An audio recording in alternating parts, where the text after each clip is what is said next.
So it's, professional flying as far as moving things or people from A to B is a much more regimented experience.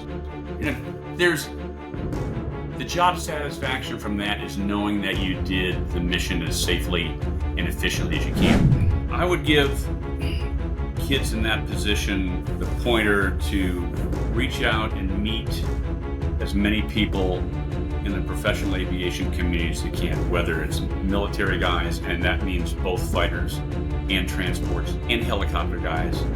Talk to corporate pilots, Part 91 guys that are flying for a living, and then talk to the airline guys. I just decided that after a 35-year airline career and a 45-year professional pilot career, I could probably use some of those skills that I'd acquired for charitable flying. I started doing volunteer flights for Pilots N Paws probably about over 4 years ago when my wife and I got a Cirrus SR-22T, and I became aware of one of Pilots N Paws and two for Angel Flight, and I just jumped in paws first into the dog flying. Right now, we love flying down to Mexico. We love going to Alamos in northern Sonora to stay at the Hacienda de los Santos. We love that hotel. Very GA friendly. There's an airport, with their own hangar right there. No muss, no fuss. Easy to get in, easy to get out.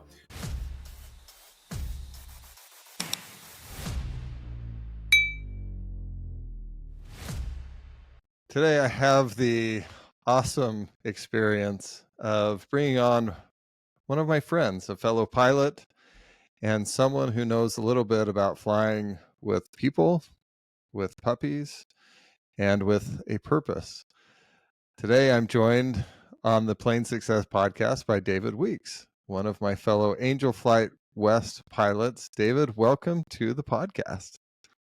Thanks for the invitation, and this should be a fun discussion. So, David, we mentioned puppies in the introduction. I haven't ever flown with puppies, so tell me about how that ties into our conversation today. I started doing volunteer flights for Pilots N Paws probably about over 4 years ago when my wife and I got a Cirrus SR-22T. I was in the process of taking an early retirement from my job as a 787 captain with American Airlines. I took a COVID buyout. We had an airplane, and I wanted to do more than just personal flying. And I became aware of one of Pilots N Paws and two for Angel Flight. And I just jumped in paws first into the dog flying. We knew we had some acquaintances that had a rescue organization based out of Shiprock on the Navajo Reservation. We started doing a lot of dog flights for Turquoise Paw.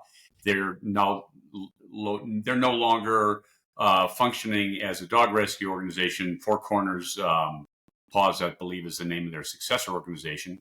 But we got some portable crates and leashes and pads, and we'd fly into Shiprock, and we'd pick up anywhere between a couple of what we call bottle babies, newborns, and a mama that might have been discovered behind the Circle K, at an intersection on the res. And the rescue agency would collect, they'd find the dogs, they'd bring them in, they'd get them some food, they'd clean them up a little bit, and they'd find an adoption agency in, for example, Phoenix or Las Vegas or St. George, places like that around the Southwest. And we would take the recently rescued dogs or puppies to the receiving adoption agency where they'd get really set up, cleaned up, well fed for a week or two, shots, and be, hopefully picked up for adoption that way. So we did that for quite a while. I became aware of Angel Flight West and made some phone calls around, and everybody that I talked to said it was a great organization. So I went through the sign-up procedure. And I don't remember my first mission, but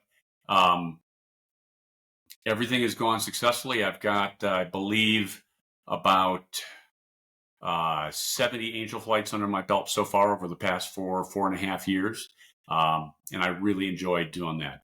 Right now, I'm flying a Cirrus SF-50 Vision Jet. I'm fortunate enough to be able to fly that airplane. And I like doing the longer missions So if it's for pilots and Paws, but also for Angel Flight, multi-leg relays are hard to coordinate. They're hard to schedule. You got to get 2 or more pilots and 2 or more airplanes, and everybody's got to be coordinated, and nobody can have a mechanical.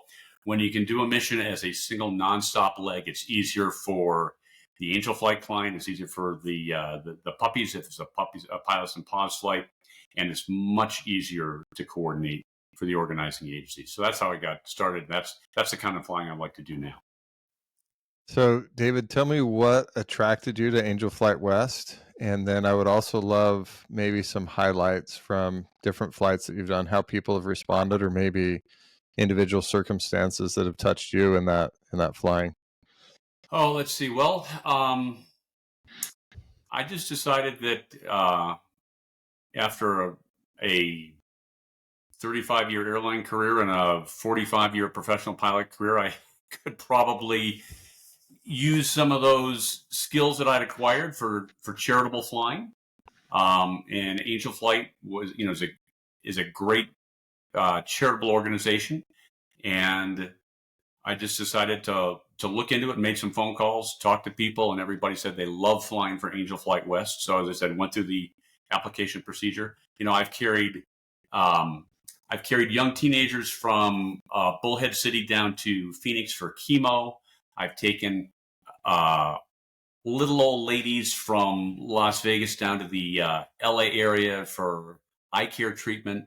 I've taken people from El Paso to St. George for specialty surgery that they couldn't get. That's a lot of what I see for the most common Angel Flight missions is people that live in relatively remote areas. They need to go to a major metropolitan center for treatment that they can't get at home.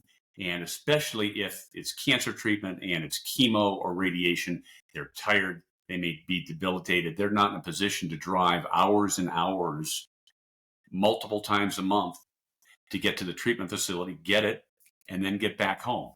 So whether it's in a Cirrus SR-22 or an SF-50, if you can save somebody a 5-hour drive and put it into a 45-minute or an hour and 15-minute flight, they're much better off for that. It makes their medical treatment that much easier and their home life that much easier.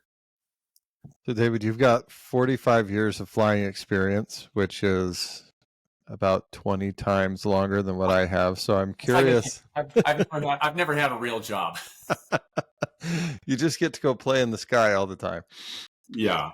That's fantastic. How did you start flying? It had to have been when you were young. And I started in high school. When I was around, 12, my uncle had a Cessna 337 Skymaster, the push-pull Cessna. Uh-huh.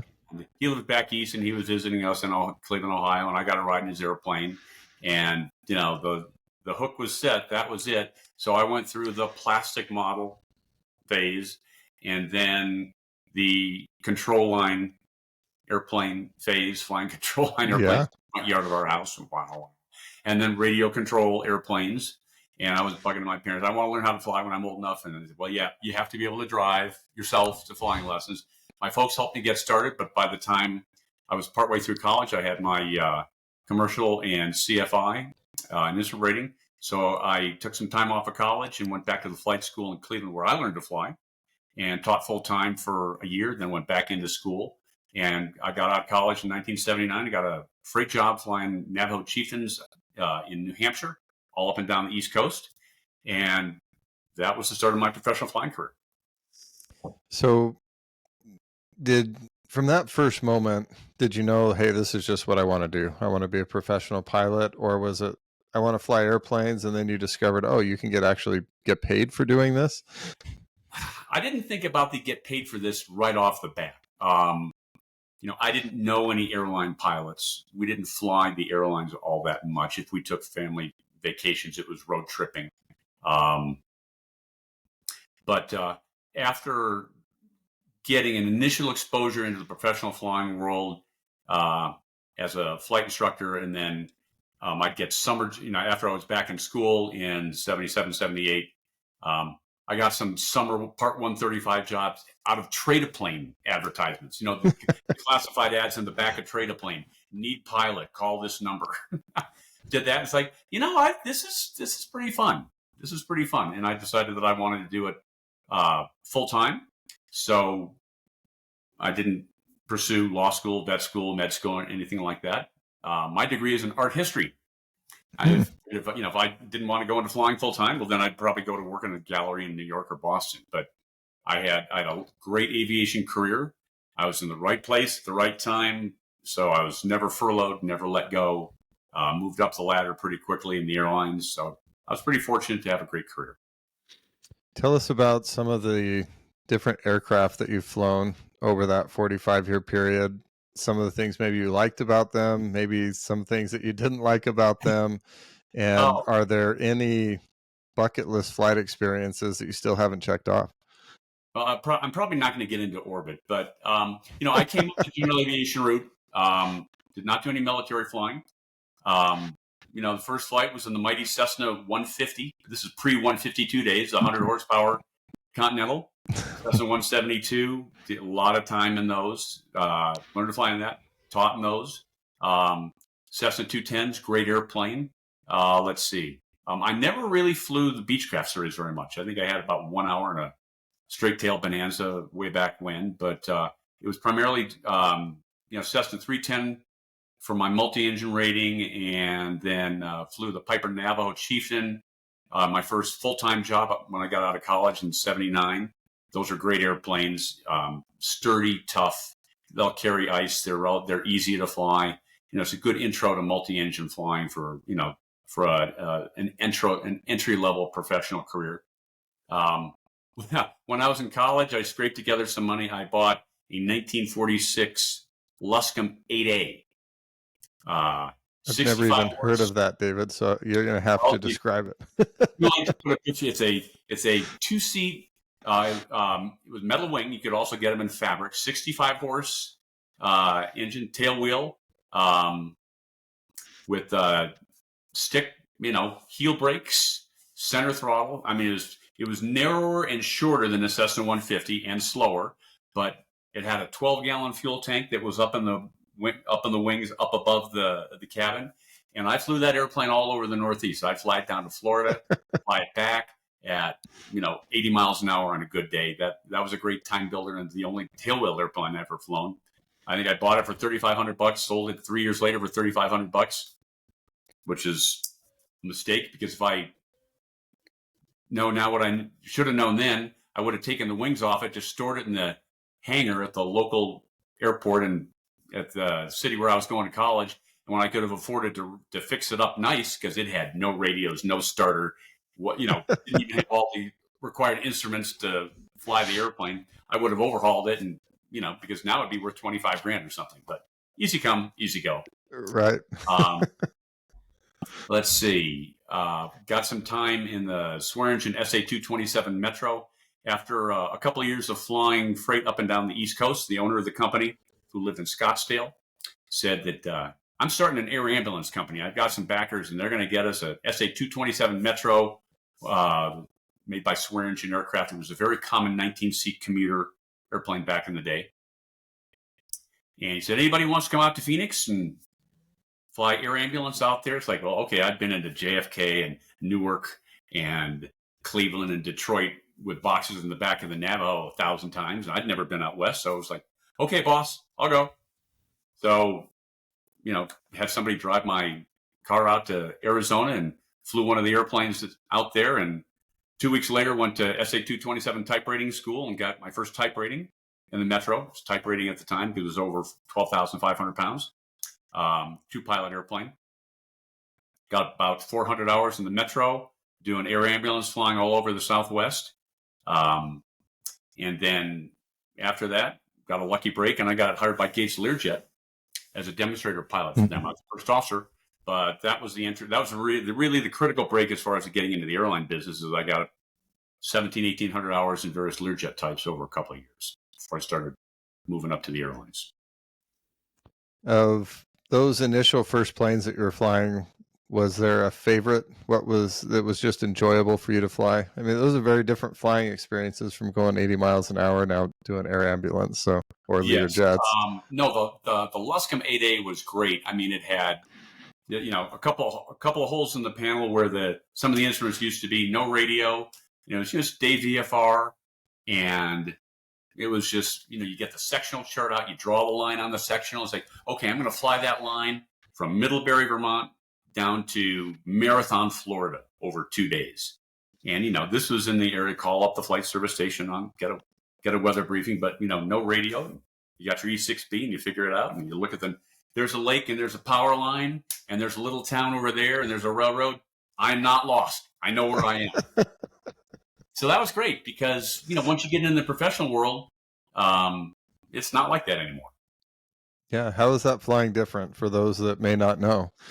Well, I mean, when you're flying, if you're flying turbine-powered airplanes, turboprops, or even, light to medium twins, on a schedule where you're hauling boxes going from one place to another, you're going to go on an IFR flight plan. So you file the route you want, you get your clearance, you're navigating.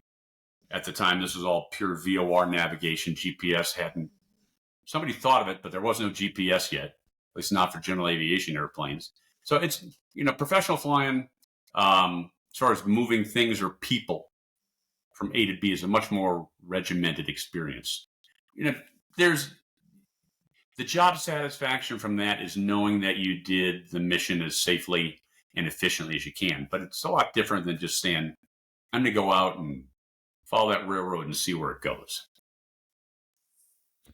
So now fast forward, how different, how often now do you get in the Vision Jet and just decide, I'm just going to see where it takes me today? Or are you now it's a more professional, you're filing a flight plan, and I imagine in the Vision Jet, you're flying an instrument plan most of the time just for ease of operation. Virtually all the time. Now, I've taken some friends on canyon tours in the Vision Jet. They're the canyon, the corridors north to south across the canyon where, you're outside of the heavily regulated, restricted airspace, which is a change. Just as an aside, when I wasn't doing air ambulance flying out of Phoenix and Scottsdale in the early to mid 80s, we'd use the airplanes for canyon tours. Charter operators say, hey, we need another Cessna 207, and we'd pick up some people in Scottsdale and fly them up past Sedona and past Flagstaff and do the canyon. Well, this restricted special FAR airspace over the canyon didn't exist in the early 80s. You want to fly 1,000 feet below the rim? No problem. Go ahead. And there'd be 7 or 8 airplanes. Everybody would be talking on the common frequency, and you line up, you come up over the little Colorado River, and you enter the canyon, you go to the north side. And if you wanted to be 1,000 feet below the rim, airplane, everybody do their tour. You go, you fly about 20, 30 miles down the canyon, past the airport, make a big left turn, and you'd be talking about the scenery. Then you'd climb up above the rim and land at the canyon airport, and people would take a bus tour, and you'd take them back home a couple hours later. You can't do that anymore. Oh, that's incredible. But in the Vision Jet, other than going VFR at 12.5 or 11.5 back and forth between Flagstaff and Deer Valley or Glendale or Scottsdale, I'm always going someplace. Yeah. It's a transportation airplane. Yeah. It's a transportation airplane. What attracted you to the Vision Jet? It's a marvelous aircraft, and especially for private aviation, you're just about at the pinnacle there of a single pilot operation. Yeah, pretty much. As I said, I was a 787 captain for American, and this was right when COVID hit. I checked out on the 78 in February of 2020. And in March and April, the company just slashed the flying. So I went in the course of 1 month from what airline pilots call having a line, having a regular schedule where you know your trips in advance, to being on reserve. There are 2 types of reserve flying. There's long haul, where you have 14 hours or so to get to your airport to do the trip, or short call where you have to be within a couple hours of the airport. I was stuck on short call reserve. Well, I live in Flagstaff and my base was Dallas, and that Oh wasn't gosh. exactly the plan. So I took a leave of absence, and then the company was offering buyouts, and I eventually got a buyout that took effect in October of 2020. But we had purchased a Cirrus SR-22 when I was still flying. Great airplane, loved it. I hadn't flown GA in a long time, and it was quite a shock to the system because, for flight and electronic logbooks and electronic flight planning and I don't have to call flight service anymore, and all those. There was a lot that I had to get mentally spooled back up for. But I love the SR-22, but it's a high, it's a high powered turbocharged single, 315 some horsepower. You're using the turbo all the time because, Flagstaff is high density altitude much of the year. And I wanted my engine to run right, and it was always needing a little bit of tweak for the turbo or the magnetos, and the induction system needed to work in one thing or another. And while I liked the airplane, it was down in the shop in Glendale Aero, great shop, fairly often. I just got to thinking, what would it take to get into a turbine-powered airplane? One thing led to another, and we ended up to be the second owner of a SF-50 Vision Jet, and I figured if I can fly for 5 years and sell it for 70% of what I bought for it, I'm in good shape. Any plans on making a change there, or is that going to be the airplane that you fly from here on out? This is it. This is it. Right now, I'm 67 and a half, and guys my age become painfully aware that as you get to 70 years old, insurance starts to be an issue. My insurance premiums on the Vision Jet are pretty standard for, it's around 1% of the whole value of the airplane, but I've known several guys, a couple in Flagstaff and a couple, ex-airline buddies in Phoenix who retired earlier than I did. They hit 70, and if they were flying pressurized high-altitude airplanes, one guy was just canceled. Sorry, we're not going to cover you anymore. Or the insurance premium just gets out of hand. I really don't think I want to go back to flying a Cessna 172 out of Flagstaff in the summer. So I'll fly this until the insurance company says, nah, we don't want you up there anymore. Because, you're up at 30, 31,000 feet, going pretty fast. You're by yourself. You don't have an FO saying, no, it was it was over there. You got to have your game face on all the time when you're flying single pilot IFR up above 18,000 feet. So I'm getting, I make sure I get plenty of training. But, so there will come a day that if I haven't said to myself, time to stop flying, the insurance company is probably going to say, okay, you're 75 and we're not going to cover you anymore. Have you thought about what that might feel like when that comes? Because I think of that. I'm not 75, but I think of that now. Like, what if on the next medical there's something that the AME says, sorry, you're done. That to me would be crushing. And you've done it for a lot longer than I have.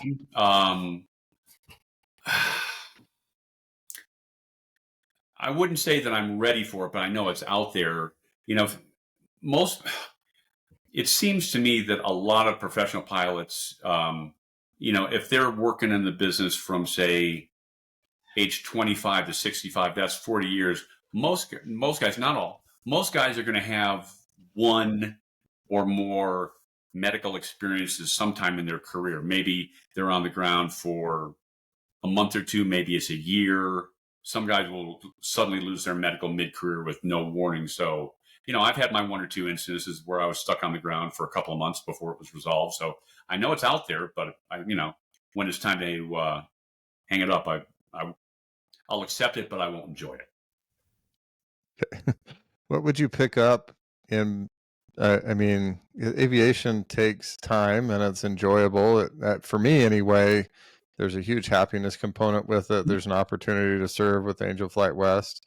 If there's something else, you mentioned your degree in art history. Would you then accelerate? You're working in an art gallery or something. What would take the place? I'd probably be done with the art field, but I I could see teaching, teaching ground school. I could see teaching ground school. Also, depending on what kind of instruction somebody wants. I mean, while I do have a current CFII, there are some cases where, if the instructor's not the pilot in command, he can be in the airplane. And, if you're not a required crew member, you don't have to have medical in some very, very narrow circumstances. That can be possible. But teaching ground school, some way to share my accumulated experience would be fun. Yeah, that would be great. What, when I'm kind of want to transition here a little bit, as there's a lot of kids right now that are working towards an aviation career, whether it be in the airlines or flying cargo or something else. As you look back on the experiences that you had, the people that you met, the things that you learned, what would be some advice that you would give to somebody just starting out? I have a 22-year-old son who just got his private pilot certificate and has an eye towards making a career out of flying. Looking back, what's some advice you would give? I would give kids in that position the pointer to reach out and meet as many people in the professional aviation community as they can, whether it's military guys, and that means both fighters and transports, and helicopter guys. Talk to corporate pilots, Part 91 guys that are flying for a living, and then talk to the airline guys and get their opinions about what they think the career is. And you can take all those opinions and distill them out and say, okay, here's some upsides, here's some downsides, here's some things I like, here's some things I don't. And then they're going to have a lot more educated basis for making a decision. Because if you don't know what you're getting into, professional aviation can be a pretty unusual career. And I've known people that say, I've heard I can make a lot of money as an airline pilot, and I'm going to be an airline pilot. And they end up 10, 15 years into the job. They've made the grade, they're there, and they're making good money, and they hate the job. And they can't quit because they've got a wife, an ex-wife, kids, cars, boats, alimony payments, and they're a captain and they can't quit. But they never really liked the flying that much in the first place. That's a mistake. If you want to get into professional flying, do it because you want to be a professional pilot and you love the work, not just for the money. What was the impact on your family, David, over the course of your career, and how did you work that out? I've been pretty fortunate. My wife and I don't have kids, which gives us a tremendous amount of flexibility. And when I met my wife, I was already a fairly junior captain at America West, based out of Phoenix, flying the 737. We were living down in Tucson. I could just drive back and forth to work, short drive. And I was off reserve. I wasn't the bottom of the barrel of the line holders, but I'd work some holidays and things. But my wife never had to go through the period where I was working my way up the ladder. That can be difficult for spouses. If you get married when you're at the flight instruction stage and you're teaching, trying to build time, or you get your first break and move out of the CFI world into a corporate job that may or may not be that stable, and now you've got a job, now you don't, you're looking for another job. That can be tough. You need to have a spouse that shares your vision about where you want your career to go. How critical to your success in aviation was your relationship with your wife? Oh, extremely supportive. She thought it was great that I loved what I was doing. We had the right amount of, if I go out for a 4-day trip, she's got 4 days on her own where she doesn't have to worry about what she's going to cook for the husband, and she can do anything. So we had time together. We had time apart. I mean, the airline career with days on, days off fit our marriage style perfectly. Oh, that's awesome. Any favorite destination? If you're the kind of guy or woman that wants to be home every night predictably at 5 p.m., probably a flying career is not for you. Yeah, that would be rough on the relationship. Many jobs like that. Yeah. What have been your favorite destinations, whether general aviation or in your professional career over the years? Over GA, right now, we love flying down to Mexico. Um, we love going to Alamos in northern Sonora to stay at the Hacienda de los Santos. We love that hotel. Very GA friendly. There's an airport. I mean, with their own hangar right there. No muss, no fuss. Easy to get in, easy to get out. We like going out to. We've been to Oaxaca, Mexico. We've been to Merida, out at the end of the Yucatan. I'd like to go back to New England to see my sister. My brother lives in Detroit. Those are some of the personal trips we take. I mean, from the airline standpoint, there's nothing like having an 18-hour layover in Seattle where you land at 3 p.m. and have time for dinner, and then you don't have to wake up at the crack of dawn the next morning and go back to work, so you've got time to go downtown and stroll the streets, have a nice dinner, maybe with the rest of the crew. That was a great city. Chicago, great downtown layovers if you have time.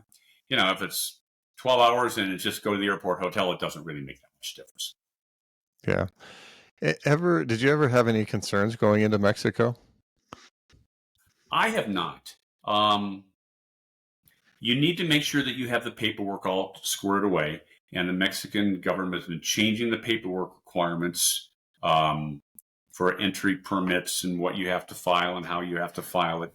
I subscribe to a commercial service called Flash Pass, where they submit the paperwork. I create the manifest, but they tailor it and fit it into the Mexican forms. I've also done it on my own. You can do it either way.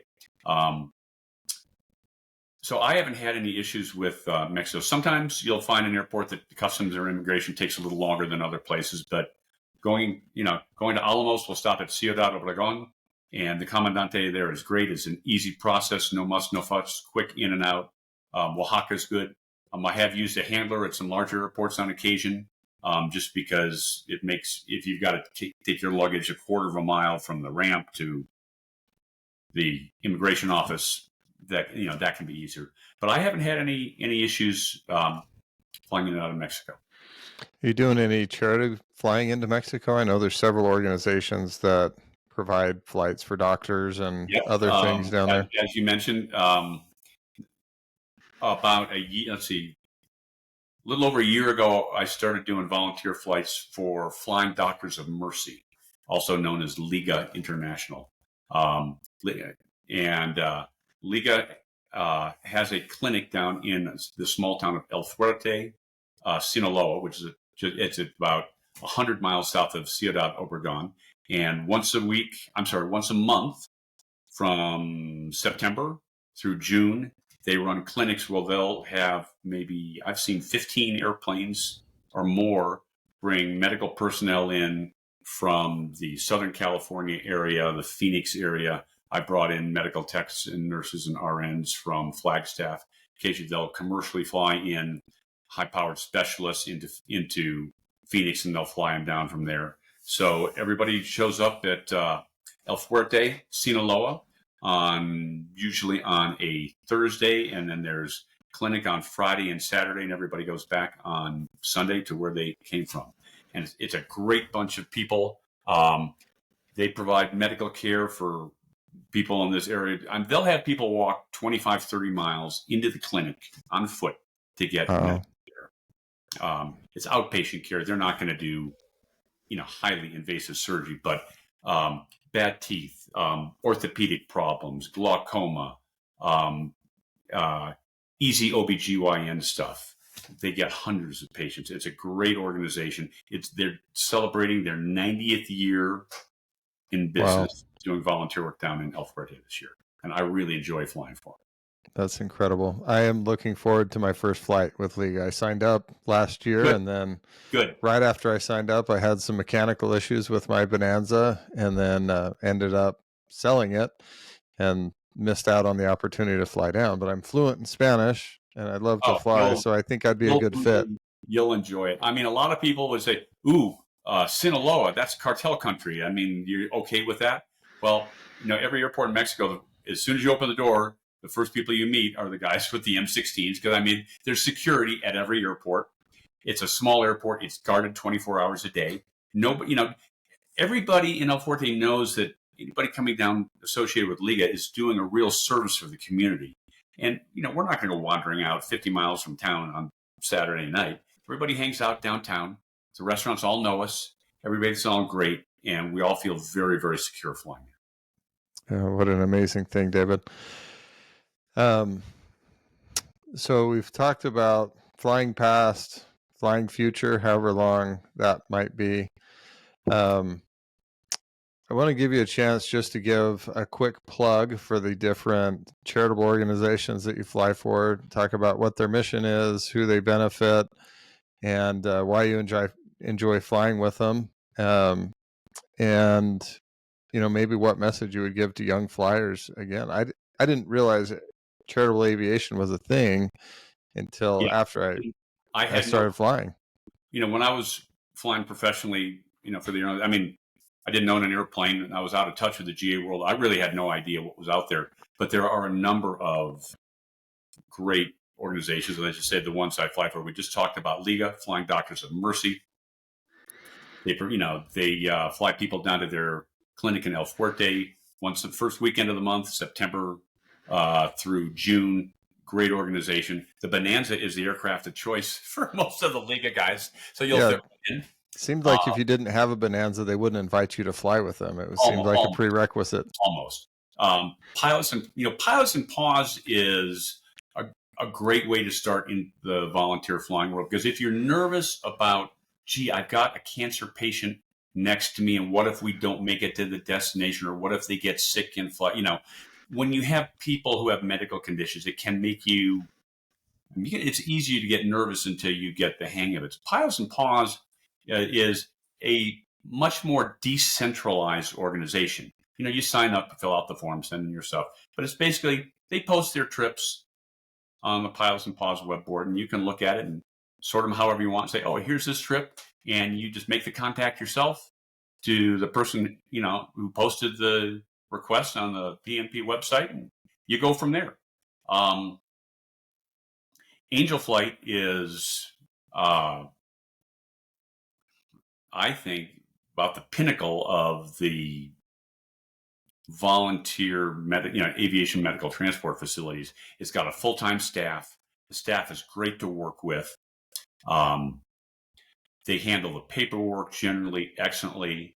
Good coordination between pilots and their passengers when you're setting up the trip. And you can really see the people next to you, and they always appreciate it, and it makes you feel that you're making an important contribution to somebody's medical health. Yeah, it's been incredible to things I've learned over the couple of years and 70-some missions that I've done for Angel Flight. Their coordination is great. The paperwork's going to show up on time, but it really pays to reach out to your client as soon as you get assigned the trip. You'll get their contact number and name. And I always text them and say, hi, this is David Weeks. I'm your pilot for such and such flight. I'd like to chat. When would be convenient to call? I'll get a text. I'll get the message. Sure, now's good. And I give them the, hi, this is me. Here's the airplane. Here's my flight experience. Here's what we're going to be doing. Here's how it's going to work. Do you have any questions? Is it your first flight? And break the ice with them. I always touch base with them the afternoon before the flight, saying, yep, double check the weather. Weather's looking good. I'm going to meet you here at this airport at this time to go to this airport. And here's where we're landing. So they know where their pickup is going to be. And when you're there day of, everybody gets the safety briefing. Everybody appreciates that too. Absolutely. Well, David, thank you so much for spending a part of your day on the Plane Success podcast. I love what you're doing across so many different opportunities, using your time, talent, and what you've been given in life and experience to make a huge difference for others. I'm going to end the way I always like to end. My dad, for as long as I could remember, would always say, Alan, remember the little things. And I think there are little things in aviation, little things in life that can lend to a successful life or successful flight. Are there any little things that jump to mind across your aviation career, your life, that you would like to leave with others that would help lend to successful, happy, prosperous life or aviation experience for them? Yeah, and you'll get a chuckle out of the way I express it. From the time I was a brand new captain at America West till my retirement trip at American, I tell the first officers, I haven't used up my quota mistakes for the day. They're there. Your mission is to find them and bring them to my attention. Don't assume, even when you're feeling good and you're feeling sharp, like I got this under control, don't assume that mistakes can't cup up. You need to step back, slow down, run the checklist, and make sure you're being the pilot in command all the time. If you're by yourself, you got to be doubly careful to make sure that you cover all the bases. Don't assume that you're just too good to ever make a mistake, because everybody will. The real professional pilot catches it before it gets out of hand. That's great advice, David. And as you say that, I'm thinking back on my own flights and also just experiences in life where I didn't run the checklist all the way. And that's always where it's going to catch you. Excellent advice, both in life and in aviation. And I love the fact that, especially when you're alone, when you don't have somebody looking over your shoulder, I love it when I have another pilot sitting next to me. I say, hey, well, you just hold this and you run through it. Don't let me miss anything. What a great system. David, thanks again for spending part of your day. Great. Hopefully we'll see you around some Angel Flight. Absolutely. Or a social event or an Angel Flight coffee here up in Flagstaff. We will be doing that shortly, David. Thanks again. Okay, take care. Bye-bye.